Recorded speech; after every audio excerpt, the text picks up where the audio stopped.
Hello friends, रुईज किचनमध्ये पुन्हा एकदा स्वागत आहे। आज परत एक सुंदर रेसिपी तुमच्याबरोबर शेअर करते। मूग डाळीची पुरी करायला सोपी, खायला खूप पौष्टिक, टिफिनसाठी, ब्रेकफास्टसाठी सुंदर पटकन होणारी, लहानपासून मोठ्यांपर्यंत सगळ्यांना आवडणारी ही मूग डाळीची पुरीची रेसिपी तुमच्याबरोबर शेअर करते। व्हिडिओवर नवीन असा चॅनल अजून सबस्क्राईब केलं नसेल तर सगळ्यात आधी चॅनल सबस्क्राईब करा, बेल आयकन दाबायला सुद्धा विसरू नका, कारण अशा सुंदर सुंदर रेसिपी तुमच्यापर्यंत सगळ्यात आधी पोहोचण्यासाठी बेल आयकन सुद्धा दाबा। करूया आपल्या मूग डाळीच्या पुरीला सुरुवात। इथे मी मेजरिंग कपचा अर्धा कप मूग डाळ घेतलेली आहे। ती मी अर्धा तास पाण्यात भिजत घालून ठेवली होती। आता त्यातलं पाणी काढून घेतलेलं आहे आणि मिक्सरला आपण ही पूर्णपणे स्मूथ त्याची एकदम पेस्ट तयार करायची आहे। ती पेस्ट तयार करण्यासाठी त्याच्यामध्ये मी अर्धा कप पाणी टाकणार आहे। हे बघा, अशी मी मूग डाळ मिक्सरला एकदम बारीक पेस्ट करून घेतलेली होती। ती पेस्ट करण्यासाठी मी इथे अर्धा कप पाणी टाकलं होतं। आता आपण त्याच्यामध्ये मसाले टाकून घेऊया। इथे मी आलं, लसूण, मिरची आणि कोथिंबीरची पेस्ट करून घेतलेली 1 टेबलस्पून, धणे आणि जिरं ह्याची पावडर घेतलेली आहे 1 टेबलस्पून, हळद घेतलेली आहे 1/4 टीस्पून। सगळे मेजरमेंट डिस्क्रिप्शनमध्ये आहेत। लाल तिखट घेतलेला आहे 1 टीस्पून, ओवा घेतलेला आहे 1 टीस्पून। तो असा हातावरती व्यवस्थित असा चुरडून घेतला की छानपैकी त्याचा फ्लेवर बाहेर येतो। चवीनुसार आपण सगळं मिक्स त्याच्यामध्ये मीठ टाकून घ्यायचे आणि हे सगळ्या गोष्टी आपण चांगल्या मिक्स करून घ्यायच्यात आधीच, म्हणजे जेव्हा पुढे आपण बाकीची प्रोसेस चालू करतो तेव्हा हे मसाले पूर्णपणे त्या पेस्टमध्ये मिक्स झालेले असले की ते लवकर असे चांगले एकत्र असे येतात।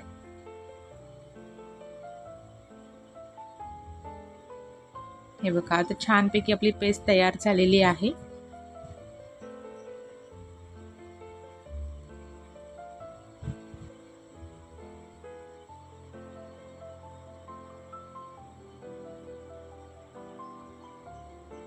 इथे मी मेजरिंग कपचा 1 कप गव्हाचं पीठ घेतलेलं आहे आणि हे सगळं आपण मिक्स करणार आहोत।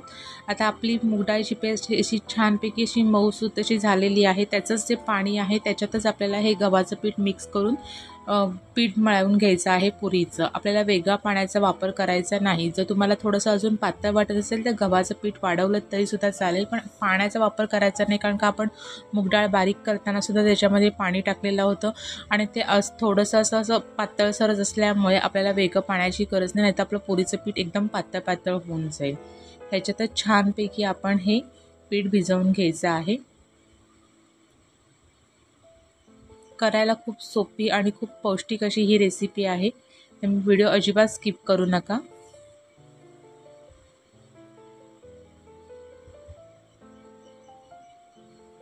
अशा पद्धतीने छानपैकी आपण ते पीठ मळून घेऊया पुरीचं।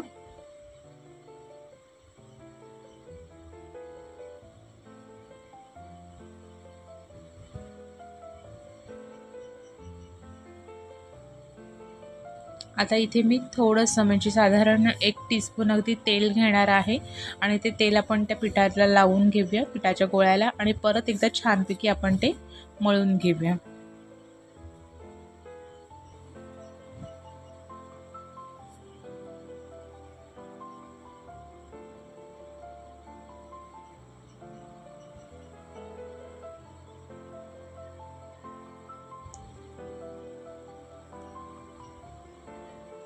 हे बघा, आता मी 5 मिनिटासाठी हे असंच पीठ ठेवून देते।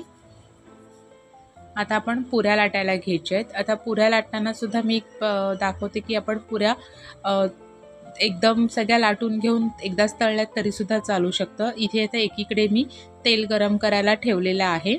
आता आपण पुरीचा एक मोठा गोळा मी घेतलेला आहे आणि त्याच्यामध्ये असं झटपट कमी टाईममध्ये होण्यासाठी म्हणून ही पद्धत करते की एक आपण जशी चपाती लाटतो तशी मोठीच्या मोठी एक चपाती लाटून घ्यायची आणि आपण छोटी, तुमच्याकडे एक साईजमध्ये तुम्हाला केवढा पाहिजे त्या साईजमध्ये पुरी करायची असेल तेवढ्या साईजची एक वाटी वगैरे अशी घ्या आणि त्याने ती कट करून आपण पटापट आपल्या पुऱ्या, म्हणजे आपल्या पुऱ्या एक साईजमध्ये सुद्धा होतात आणि करायला ही सोपी पद्धत, पटकन अशा होतात। एक लाटत बसायला पण आपल्याला वेळ जातो, त्यामुळे हे सगळं पुऱ्या आपण लाटून घ्यायच्या, तयार करून घ्यायच्या आणि एकीकडे तेल तापायला ठेवायचं।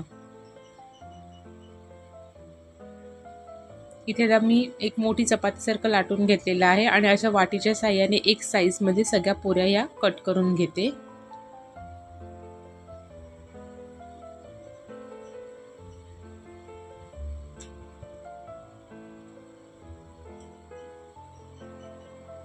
एक्स्ट्रा जे आहे ते परत आपण पिठामध्ये मिक्स करायचं. आपल्या पुरीचा गोळा तयार ठेवलेला आहे पिठाचा, त्याच्यामध्ये मिक्स करायचं. परत दुसरी पुरी करायला घ्यायची.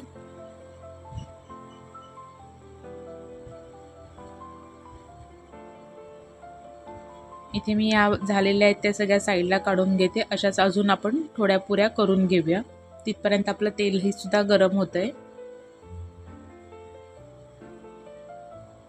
फक्त एकदम जाड पण लाटायचे नाही आणि एकदम पातळ सुद्धा लाटायचे नाही. अशा मध्यम आकारामध्ये लाटायचे म्हणजे पुरी मस्तपैकी टम्म अशी छान फुगते.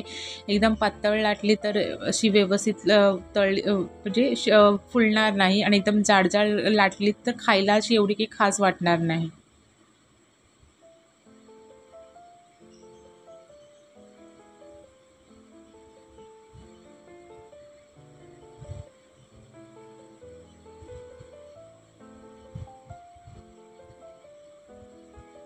हे बघा तेल छानपैकी गरम झालेलं आहे. मी तुम्हाला आता पुरी टाकून दाखवते.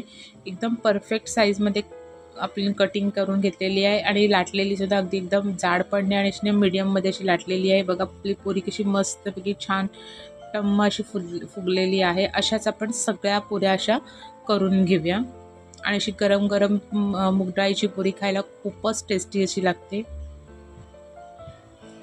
बघा अशा पद्धतीने सगळ्या मूग डाळीच्या पुरी आपण करून घेतलेल्या आहेत. लहानांपासून मोठ्यांपर्यंतचा आवडीचा पौष्टिक असा एकदम टिफिनसाठीचा ब्रेकफास्टसाठीचा हा प्रकार तुम्हाला ही रेसिपी कशी वाटली मला नक्की कमेंट्स करून सांगा. तुम्ही ही रेसिपी ट्राय करा. तुमची कशी बनते ह्या मेजरमेंटमध्ये तीही मला कमेंट्स करून सांगा. अजून खूप सारे असे सुंदर सुंदर रेसिपी बघण्यासाठी चॅनलला सबस्क्राईब करायला विसरू नका. बेल आयकन दाबायला सुद्धा विसरू नका. चला तर भेटूया अजून साऱ्या खूप सुंदर सुंदर टेस्टी अशा कमीत कमी साहित्यात त्या रेसिपी बरोबर. तोपर्यंत आपली ही मूग डाळीची पुरी एन्जॉय करा.